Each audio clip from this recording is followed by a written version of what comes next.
presidente, pedindo dispensas das formalidades por já ter feito uso dessa tribuna. Quero cumprimentar, agradecer o apoio da doutora Fernanda Garcia, agradecer, cumprimentar a Mariana, assessora do deputado estadual Itamar Borges, que nos acompanha pela internet, o deputado Itamar Borges, que até 2010 foi membro da Comissão dos Municípios com Interesse Turístico, um deputado atuante no estado de São Paulo, que vem também nos ajudando em algumas questões. Quero cumprimentar os integrantes dos desbravadores, conheço um pouco o trabalho de vocês, vi algumas apresentações, mas já aqui cumprimento pelo trabalho de vocês com os nossos jovens e adolescentes tão importantes para que sejam cidadãos do futuro, conscientes, conhecedores da palavra de Deus e das atitudes cristãs. Então, muito obrigado pelo trabalho de vocês. Cumprimentar a Denise, esposa do vereador Ricardo, em nome de quem eu cumprimento todos os trabalhadores da saúde. Esse Outubro Rosa, que o trabalho que vocês fazem se destaca pelo trabalho de vocês, funcionários, porque a estrutura da secretaria, infelizmente, deixa muito a desejar. Cumprimentar aqui Dona Maria, sempre aqui conosco. Alan, que não gosta que eu fique mexendo aqui, mas virou mania, Alan, Valdiran, o Edson, o Cleiton, o Daniel, a rapaziada que vem discutindo um novo modelo de cidade, se reunindo aí já, pensando nas políticas públicas que Juquitiba pode avançar. Então, parabéns pela coragem, pela dedicação de vocês para a nossa cidade. É dessa forma que a gente faz uma cidade diferente, né? Pensando e construindo política, é o que vocês vêm fazendo aí, isso é muito importante. Ticão, Atílio, Paraíba, Zezinho, que vem aí se colocando, fazendo caridade, né? Município que não faz sua obrigação, conta com a caridade do Zezinho. Nos abrigos de ônibus aí, é um trabalho destacado, fico muito feliz, Zezinho, e agradecido em nome da população. Eduardo, presidente do Solidariedade, a gente também vem construindo aí as nossas ideias, tentando encontrar o que é que nós pensamos em comum, para que esse projeto de uma nova Juquitiba seja um projeto que dê conta de todas as demandas que a nossa cidade tem. O Alexandre, estou com saudade daqueles jogos de futebol lá que você podia voltar a fazer, né? Alexandre é um funcionário exemplar da nossa prefeitura. Silvio, nosso amigo Marciano, Roberto, o Jair, a esposa e todos aqui. Minha preocupação inicial de estarmos já no mês de outubro e anunciar uma festa de peão na nossa cidade e ainda não recebemos nenhum projeto na casa. Então, eu já imagino, espero estar errado, mas vai vir da noite para o dia tendo que aprovar em urgência especial. Espero que os colegas não aprovem, não assinem requerimento de urgência especial, porque evento desse porte tem que ser planejado, tem que ser muito bem estudado, para que nós não incorramos em erros. Quero cumprimentar o grupo dos renegados, que começou como uma brincadeira nas redes sociais e que hoje são pessoas que ousam pensar a nossa cidade, pensar às vezes diferente dos que estão aí no poder pensam. E isso é ousar e é gostar da cidade também. Então, cumprimentar todos os membros desse grupo aí.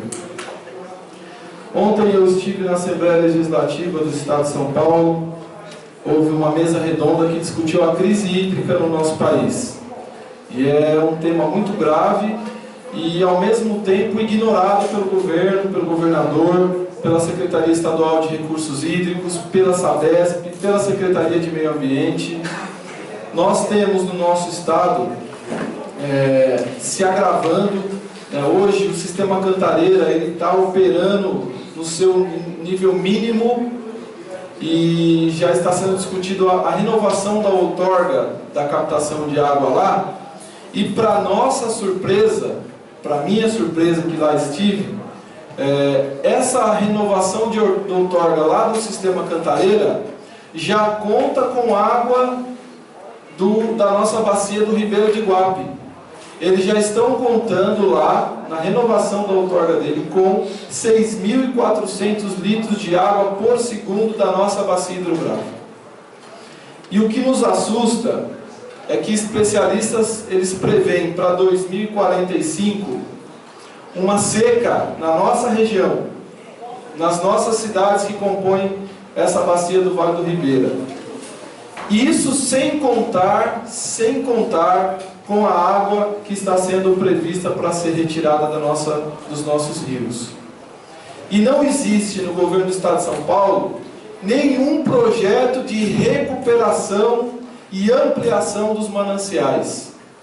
Então, eles simplesmente anunciam obras faraônicas, executadas por empreiteiras corruptas e corruptoras, cujos presidentes estão sendo condenados, presos.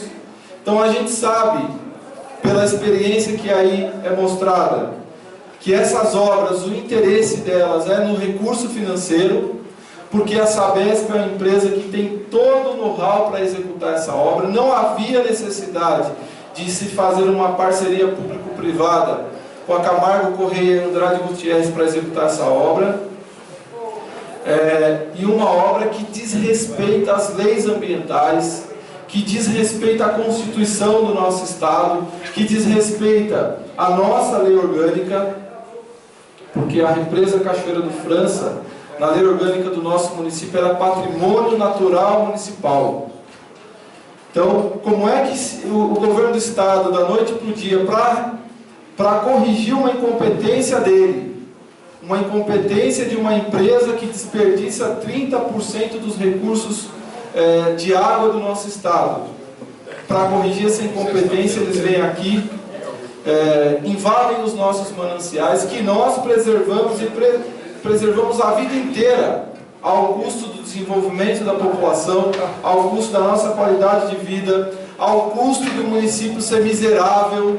Nós não temos receitas capazes de dar conta das políticas que precisamos, e o governo do Estado simplesmente passa por cima de tudo isso, resolve levar nossa água, baseado em estudos de 1985, tempos aqueles que nós não tínhamos as interferências climáticas que temos hoje. Então nós não sabemos se podemos mandar 4.700 litros de água por segundo, que foi o definido em 1987.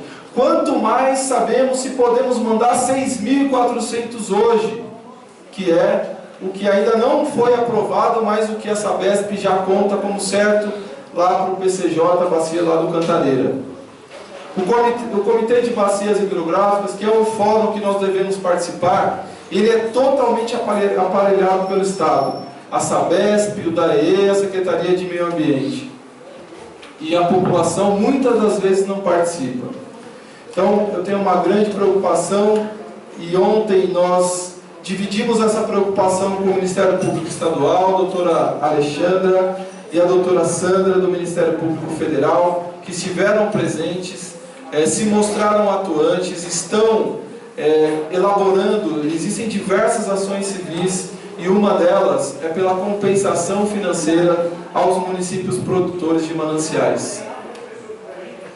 Nós também apontamos nessa mesa, nesse evento de ontem, que eu quero parabenizar o deputado federal Nilton Tato, o deputado estadual Enio Tato, que tem sido um grande parceiro, que está já com a assessoria toda da primeira secretaria da Assembleia, buscando identificar se é possível a alteração da lei do ICMS ecológico, que o Estado de São Paulo ainda está muito atrás dessa legislação. O Estado do Paraná, por exemplo, tem uma legislação extremamente avançada e que ele recompensa tanto os municípios que produzem água, que é o nosso caso, os mananciais, quanto aqueles proprietários de áreas que têm mananciais. Eles são recompensados pelo Estado através das legislações e através do pagamento pelo serviço ambiental. Que toda obra de grande porte, ela obrigatoriamente, se tiver interferência no meio ambiente, ela tem que pagar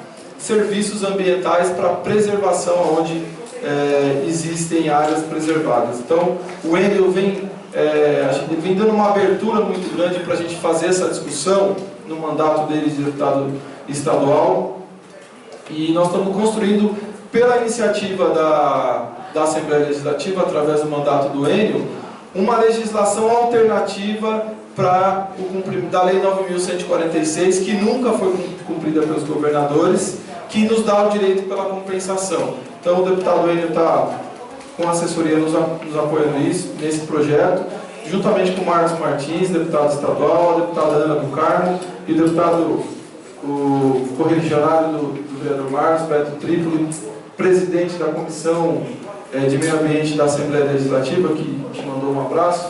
Ele também, através da comissão, vem dando apoio para que a gente torne prioridade a compensação financeira. O governo do Estado ainda tem sido tímido, mas em vista que isso ficou parado durante todas as décadas anteriores, a gente comemora que está avançando, mesmo a passos curtos. Gostaríamos que já no orçamento, como estivemos lá na audiência pública, do orçamento do ano que vem do Estado, gostaríamos que já constasse lá a compensação para Juquitiba. Infelizmente não consta, mas estamos avançando. A Secretaria da Região Metropolitana vem discutindo, vereador Wilson, a gente faz parte lá não é do Conisud, é do Consult, isso, do Conselho Consultivo da Região Metropolitana de São Paulo, que eles estão propondo a reformulação do FUMEF, que hoje é um fundo só para financiamento de projetos com cunho metropolitano, que Juquitiba, aliás, nos últimos 3 anos, perdeu cerca de 3 milhões por incompetência dessa gestão, desses secretários responsáveis por convênios. Nós perdemos, né? A última obra do FUMEF executada em Juquitiba foi no governo da ex-prefeita Cida. Foram as ruas lá no Jardim das Palmeiras que foram pavimentadas. De 2012 para cá, por incompetência, nem a continuidade da Justino Mendes, que o recurso já está depositado, o convênio assinado, eles tiveram a capacidade de continuar, tendo em vista que nós conseguimos recurso para o muro de arrimo, que era o que faltava para aquela obra. Então, o FUMEF está sendo reformulado para se tornar um fundo, talvez, de compensação socioambiental. Então, foi uma reunião muito importante. Juquitiba e São Lourenço se fizeram presentes através do meu mandato, através da Clídia, que é uma munícipe que ela é estadunidense, mas esteve lá, né, participando da audiência. O capitão Lender, ex-prefeito de São Lourenço da Serra, fez um posicionamento extremamente importante. O Dr. Rubens Born, ex-morador de São Lourenço da Serra, uma das maiores autoridades ambientais jurídicas do nosso país, esteve lá, falou em nome da nossa região, se posicionou de maneira muito competente, e nós estamos também propondo para os deputados apresentarem um projeto de emenda constitucional do Estado para que a Sabesp seja 100% pública. Porque um dos grandes males que nós temos da crise de abastecimento é que a maior parte do lucro da Sabesp não é investido em saneamento, é devolvido para os acionistas lá na Bolsa de Nova York. Então, enquanto nós não tivermos uma empresa 100% pública, nós não teremos o saneamento que a gente merece. Então, a gente está lutando por isso também. Quero parabenizar os atuais conselheiros tutelares, que fazem um trabalho importante, os candidatos todos que participaram dessa eleição. Foi uma eleição bonita, né? 2.200 participantes que foram lá votar, enfrentaram fila e votaram, então isso é muito importante. Aos eleitos eu desejo toda a sorte e todo o meu apoio aqui no que eu puder, tá? Para alguns fatos que me deixaram triste, que a prefeitura usando ambulância para transportar pessoas para votar, sabe? Usando a máquina da prefeitura, funcionários, comissionados, uma vergonha que não vale a pena falar, porque acho que os eleitos foram pessoas que foram eleitas pela população, e isso foi o mais importante, né? A máquina perdeu isso daí, né? Então isso me fez comemorar. Nesse sentido, eu vejo que a má gestão do nosso município ela vem sendo justificada como culpa da oposição. E eu gostaria de falar nesses minutos finais, para concluir, que o nosso sistema democrático, a oposição ela é fundamental. Não existe democracia com pensamento totalitário, porque se for um pensamento só, não é democracia. Aí é ditadura, aí é um regime totalitário que não cresce, que é burro, né? O nazismo era assim, não se permitia. O Hitler, um dos maiores sanguinários da nossa história, ele não permitia que pensasse diferente dele. E ele cometeu uma das maiores atrocidades da humanidade. Quantas e quantas pessoas foram mortas porque pensavam diferente de Adolf Hitler? Então, isso nós não podemos deixar acontecer na nossa cidade.